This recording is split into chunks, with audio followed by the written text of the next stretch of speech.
Assalamualaikum warahmatullahi wabarakatuh. Selamat datang di channel YouTube saya. Jadi, selama masa pandemi, kita akan belajar melalui channel ini. Hari ini kita akan belajar tentang materi pertama di kelas 11, yaitu tentang masuknya kolonialisme dan imperialisme Eropa ke Indonesia. Namun sebelum itu, kita harus pahami dulu apa makna dari kolonialisme dan imperialisme. Kolonialisme adalah sebuah paham yang menganut adanya pengembangan kekuasaan suatu negara atas wilayah beserta manusianya yang berada di luar batas negaranya. Sedangkan imperialisme adalah suatu sistem jajahan yang dibentuk dengan cara membentuk pemerintahan jajahan di wilayah yang dijajahnya. Masuknya kolonialisme dan imperialisme dimulai pada zaman penjelajahan samudra. Nah, zaman penjelajahan samudra merupakan suatu masa, yaitu sekitar abad ke-15 sampai dengan 17, ketika bangsa-bangsa barat atau Eropa melakukan penjelajahan samudra mengelilingi dunia untuk menemukan komoditas dagang dari dunia timur. Nah, pelopor dari penjelajahan samudra ini ada 3 negara. Yang pertama adalah Inggris, yang kedua adalah Spanyol, yang ketiga adalah Portugal atau Portugis. Ada beberapa hal yang menjadi latar belakang dari penjelajahan samudra. Yang pertama adalah jatuhnya kota Konstantinopel. Sebelum ada penjelajahan samudra, kota Konstantinopel merupakan sebuah pintu masuk dari dunia Eropa ke dunia Asia. Namun ketika kota Konstantinopel jatuh ke tangan Turki Utsmani pada tahun 1453, orang Eropa tidak bisa melewati jalur tersebut, sehingga mereka harus memutar otak mereka bagaimana caranya agar mereka tetap mendapatkan komoditas. Oleh karena itu mereka melakukan yang namanya penjelajahan samudra. Yang kedua adalah penemuan dan perkembangan baru di bidang teknologi maritim. Pada saat itu mulai ditemukan teknologi-teknologi baru, seperti contohnya ada kompas, ada karavel. Ada yang tahu karavel? Karavel adalah sebuah perahu kecil. Nah, kenapa perahu kecil ini kok penting? Karena pada saat itu, perairan-perairan dangkal itu tidak bisa dijangkau oleh kapal-kapal besar, sehingga harus menggunakan karavel. Selain itu, ada sebuah teori dari seorang ilmuwan yang bernama Nicolaus Copernicus. Nah, Nicolaus Copernicus ini punya sebuah teori bahwa bumi itu bulat. Sedangkan pada saat itu orang-orang Eropa taunya bumi itu datar. Nah, oleh karena itu muncul berbagai macam penelitian-penelitian lebih lanjut untuk membuktikan bahwa teori dari Nicolaus Copernicus itu betul. Sehingga selain untuk menemukan komoditas-komoditas baru, penjelajahan samudra itu juga untuk membuktikan bahwa bumi itu bulat.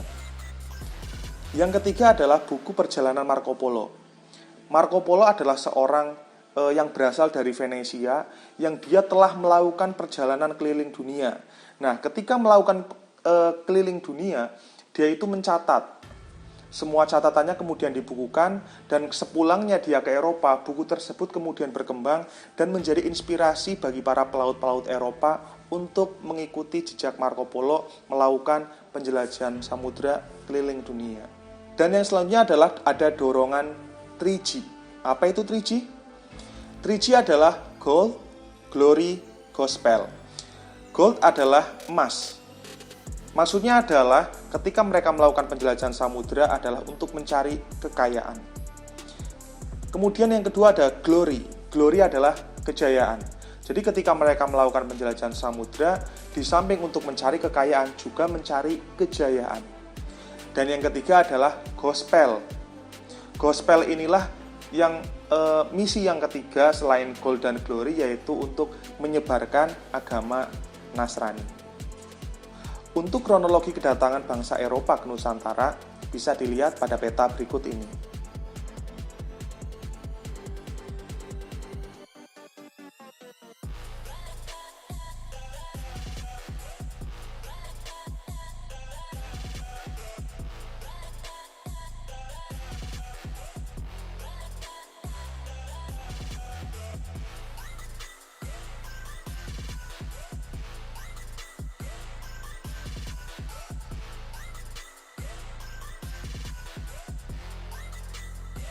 Selanjutnya kita memasuki masa penjajahan bangsa Portugis. Bangsa Portugis masuk ke Nusantara di bawah pimpinan Alfonso de Albuquerque yang berhasil menaklukkan Goa pada tahun 1510 dan menaklukkan Malaka pada tahun 1511. Sejak saat itu, Portugis menguasai perdagangan rempah-rempah dari Asia ke Eropa. Bangsa Portugis kemudian menjalin kerjasama dagang, terutama untuk komoditas lada dengan kerajaan Sunda atau yang dulu namanya Pajajaran. Ditandai dengan dibuatnya Padrau atau Prasasti Kerjasama tahun 1522.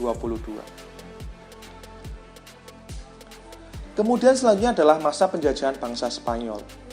Bangsa Spanyol masuk ke Nusantara melalui rombongan yang dipimpin oleh Sebastian del Cano. Rombongan tersebut tiba di Maluku tahun 1521. Kemudian, kedatangan Spanyol ini memunculkan sebuah persaingan dagang. Spanyol datang membantu Tidore, sedangkan sebelumnya Portugis datang membantu Ternate, sehingga ada perseteruan dari dua wilayah tersebut. Nah, untuk mengatasi perseteruan tersebut, dikeluarkanlah sebuah perjanjian yang namanya Perjanjian Saragossa. Berdasarkan perjanjian itu, Portugis menguasai Maluku dan Spanyol akhirnya menguasai Filipina. Selain perjanjian Saragossa, antara Spanyol dan Portugis juga ada sebuah perjanjian yang namanya Perjanjian Tordesillas. Perjanjian Tordesillas ditandatangani pada tanggal 7 Juni 1494 yang membagi dunia di luar Eropa menjadi duopoli eksklusif antara Spanyol dan Portugal. Perjanjian Tordesillas menghasilkan garis Tordesillas. Nah, garis Tordesillas ini adalah sebuah garis yang sepanjang suatu meridian 1550 km sebelah barat Kepulauan Tanjung Verde atau lepas pantai barat Afrika sekitar 39 derajat 53 derajat bujur barat. Wilayah sebelah timur dimiliki oleh Portugis dan wilayah sebelah barat dimiliki oleh Spanyol. Nah, jadi perjanjian Saragossa itu mempertegas dari perjanjian Tordesillas. Kemudian selanjutnya masa penjajahan VOC. VOC dibentuk pada tahun 1602 sebagai upaya untuk memperkuat diri dalam menghadapi persaingan dagang dengan negara-negara lain. VOC ini adalah nama lain dari Belanda. Bedanya, Belanda adalah suatu negara, sedangkan VOC adalah aliansi milik Belanda. Nah, VOC ini mempunyai beberapa hak. Nah, hak ini yang disebut dengan hak oktroy. Hak oktroy ini adalah sebuah hak istimewa yang dimiliki oleh VOC di negara jajahan. Antara lain adalah untuk memonopoli, ekstirpasi, pelayanan honggi, dan yang terakhir adalah strategi divide et impera. Sudah tahu ya, apa itu strategi divide et impera? Ya, tepat sekali. Jadi strategi divide et impera adalah strategi untuk mengadu domba. Ketika Belanda menguasai Indonesia misalnya, mereka itu melakukan adu domba antara penguasa-penguasa lokal sehingga mereka saling berseteru. Ketika mereka saling berseteru, maka akan lebih mudah untuk dikuasai oleh Belanda. Kemudian pada tanggal 31 Desember 1799, VOC itu resmi dibubarkan dan pemerintahan VOC di Nusantara diambil alih oleh pemerintahan Belanda secara langsung. Kenapa sih kok VOC bisa akhirnya dibubarkan? Antara lain sebabnya adalah karena korupsi yang sangat merajalela. Yang kedua adalah biaya pegawainya yang semakin besar. Yang ketiga adalah banyak mengeluarkan biaya untuk perang. Yaitu tadi karena mereka sering divide et impera, mereka mengadu domba, mereka membantu salah satu pihak, mereka ikut perang sehingga biayanya sangat luar biasa besar. Dan yang selanjutnya yang menjadi penyebab kenapa VOC runtuh adalah persaingan dagang dengan kongsi dagang yang lain. Pada saat itu sebenarnya bukan cuma VOC, tetapi ada beberapa kongsi dagang yang lain. Seperti contohnya adalah EIC, yaitu kongsi dagangnya Inggris. Mereka itu lebih solid, lebih kuat, dan menguasai wilayah India. Selanjutnya adalah Gubernur Jenderal Daendels. Nah, ini mungkin beberapa sudah pernah mendengar nama Daendels, karena sudah diabadikan menjadi nama jalan terutama kalau kita melewati sepanjang jalur selatan Kabupaten Kebumen, di situ ada Jalan Dendels. Iya, itu merupakan salah satu kebijakan Dendels adalah membangun jalan raya, Jalan Dendels dari Anyar sampai Panarukan. Tapi yang dimaksud dari Jalan Dendels sebenarnya bukan Jalan Dendels di kawasan pantai selatan. Sebenarnya Jalan Dendels adalah jalur yang dibangun oleh Dendels yang menghubungkan Anyar Panarukan di sepanjang utara Pulau Jawa. Nah, ini yang sekarang itu lebih dikenal dengan jalur Pantura. Jenderal Dendels ini mulai memimpin sekitar 1795. Pada saat itu, Perancis berhasil menguasai Belanda di Eropa dan membentuk Republik Batak di bawah pemerintahan Louis Napoleon. Ini terdengar sedikit aneh, karena pada saat itu Belanda itu sedang menguasai Indonesia, tetapi di sana, di Belanda sana, Belanda malah justru sedang dikuasai oleh Perancis. Kemudian Perancis mengirim seseorang yang bernama Herman Willem Dendels, nama lengkapnya Dendels ya, tahun 1808 sampai dengan 1811 untuk menjalankan pemerintahan di wilayah Hindia Belanda dengan tugas utama yaitu untuk mempertahankan Pulau Jawa dari serangan Inggris. Jadi Perancis itu mengutus Dendels untuk melindungi Pulau Jawa yang mungkin suatu waktu akan diserang oleh Inggris. Kenapa sih kok Perancis takut sama Inggris? Iya, karena pada saat itu Perancis dengan Inggris itu lagi musuhan. Kebijakan paling terkenalnya tentu saja adalah tadi yang sudah saya jelaskan, membangun jalan raya pos dari Anyar sampai Panarukan. Jalan ini memiliki panjang sekitar 1.100 km dan memudahkan mobilitas pasukan di Jawa. Ini sampai sekarang pun masih ya. Nah, pada proses pembangunannya inilah pada saat itu Dendels melakukan kerja paksa atau rodi yang memerlukan banyak sekali tenaga kerja dan sangat kejam pada saat itu sehingga banyak sekali korban yang tewas ketika pembangunan jalan dari Anyar sampai Panarukan. Setelah kepemimpinan Dendels berakhir dan Dendels dipanggil kembali ke Belanda pada tahun 1811, kemudian digantikan oleh Jan Willem Jansen. Pada masa kepemimpinan Jansen ini, apa yang ditakutkan oleh Prancis terjadi. Pada saat itu, Inggris mendarat di Batavia pada 4 Agustus 1811 dan berhasil menguasai kota tersebut. Kemudian pada tanggal 18 September 1811, Jansen menandatangani kapitulasi Tuntang sebagai tanda resmi penyerahan Hindia Belanda kepada Inggris. Setelah Inggris masuk, dimulailah masa pemerintahan Inggris di Indonesia yang dimulai sejak tanggal 18 September 1811. Nah, masa pemerintahan Inggris ini dipimpin oleh seorang tokoh yang bernama Thomas Stamford Raffles. Thomas Stamford Raffles memiliki beberapa kebijakan.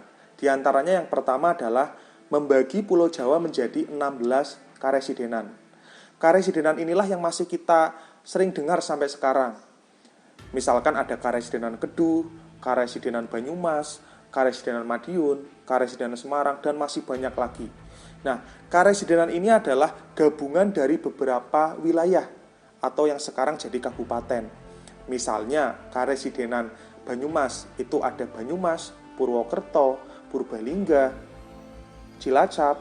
Karesidenan Kedu itu ada Kebumen, Purworejo, Magelang, dan lain sebagainya.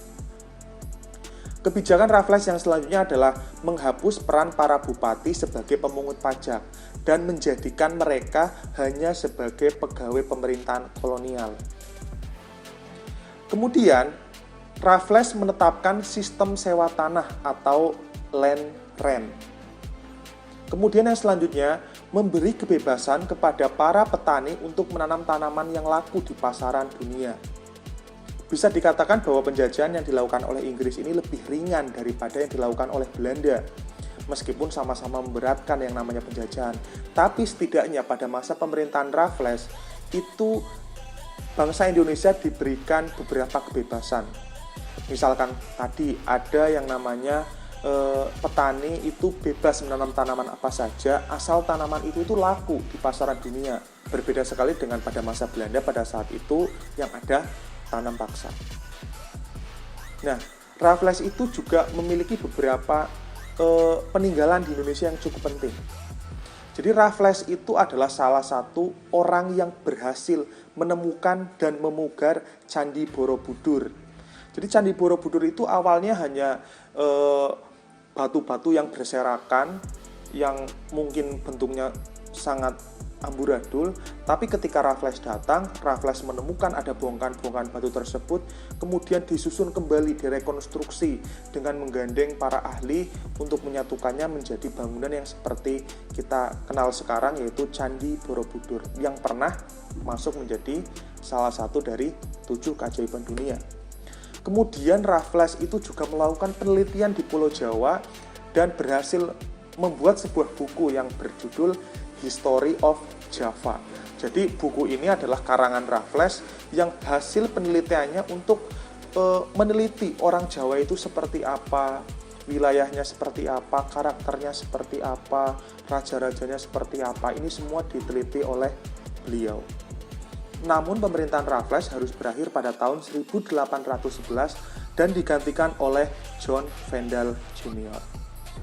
Kemudian ada sebuah kesepakatan namanya Convention of London tahun 1814 yang isinya adalah agar Inggris mengembalikan tanah jajahannya kepada Belanda.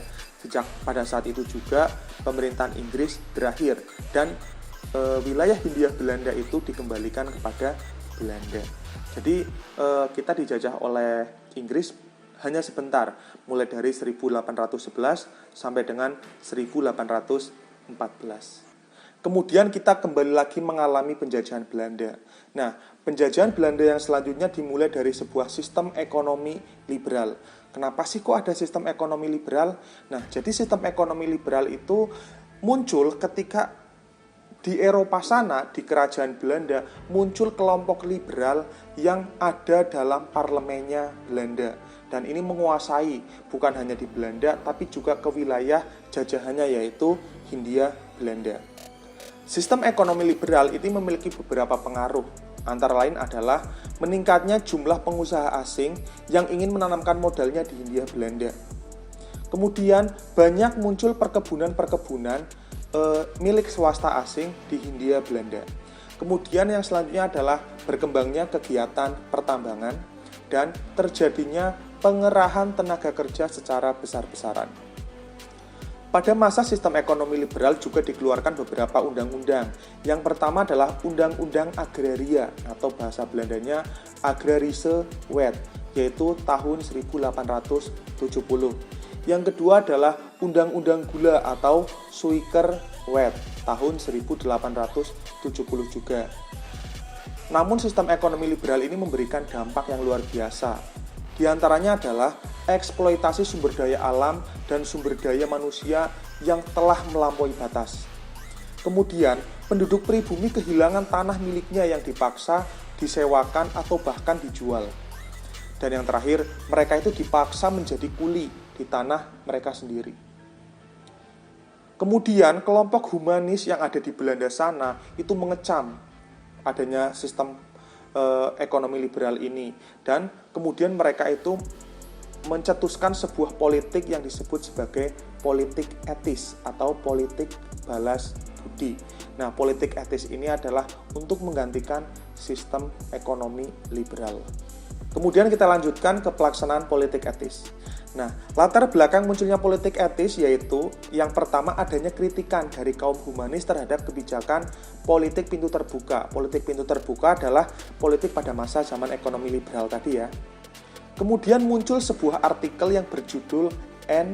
Eruschil atau bahasa Indonesia adalah utang kehormatan. Nah, artikel ini ditulis oleh seorang yang bernama Konrad Theodor van Deventer atau kita singkat sebagai Van Deventer saja ya. Nah, Van Deventer itu menulis dalam sebuah majalah, majalahnya bernama The Gids tahun 1899 yang isinya adalah Belanda itu punya utang. Utang apa? Yaitu utang kehormatan kepada Hindia Belanda. Hindia Belanda itu Indonesia ya. Nah, utang inilah yang harus dikembalikan. Nah, caranya adalah dengan melakukan politik etis. Kejayaan yang diperoleh oleh Belanda, kekayaan yang diperoleh Belanda itu dianggapnya adalah sebuah hutang. Karena mereka telah berhutang, maka mereka itu harus mengembalikan. Gimana mengembalikannya? Yaitu dengan mereka itu harus berbuat baik, atau setidaknya mereka harus melakukan sesuatu untuk Hindia Belanda itu apa. Kemudian politik etis itu dilaksanakan sebagai balas budi. Nah, pelaksanaan politik etis itu didasarkan kepada Trias van Deventer. Nah, Trias van Deventer itu adalah yang pertama adalah migrasi atau perpindahan penduduk. Karena pada saat itu sudah terjadi ketidakmerataan penduduk di Pulau Jawa. Yang kedua adalah irigasi, yaitu upaya perbaikan sarana pengairan. Karena pada saat itu tanah itu dipaksa untuk menanam tanaman-tanaman yang banyak, tetapi sarana pengairannya itu tidak ada. Kemudian yang terakhir adalah edukasi, dan inilah yang sangat penting karena masyarakat Hindia Belanda itu tidak mendapatkan edukasi sebelumnya, tidak boleh bersekolah. Sehingga pada masa politik etis inilah orang-orang Hindia Belanda itu boleh bersekolah. Nah, ketika mereka sudah mulai bersekolah, inilah yang nantinya memunculkan sebuah golongan baru, yaitu golongan elit terpelajar, golongan-golongan bangsa Indonesia yang cerdas, yang nantinya akan banyak sekali melakukan perubahan di Hindia Belanda.